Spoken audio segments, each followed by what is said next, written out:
তাকে বাধ্য করো না কথা বলার জন্য যে কথা বলতে চায় না।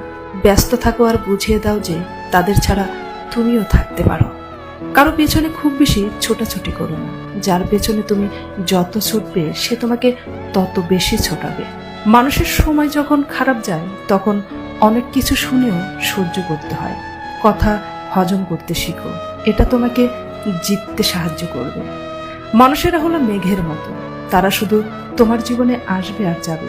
তোমাকে শুধু থাকতে হবে মেঘের মতো স্থির। দোলনা যতটুকু পিছনে যায় ঠিক ততটুকুই আবার সামনে এগিয়ে আসে।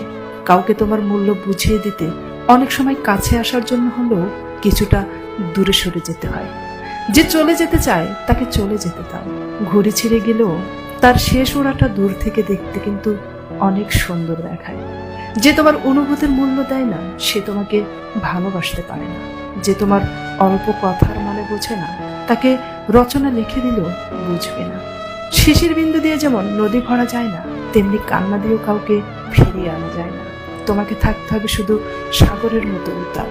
কেউ যদি অবহেলা করে তাহলে দোষ তার নয়, দোষ তোমার নিজের, কারণ তুমি তার কাছে বেশি কিছু আশা করে ফেলেছ।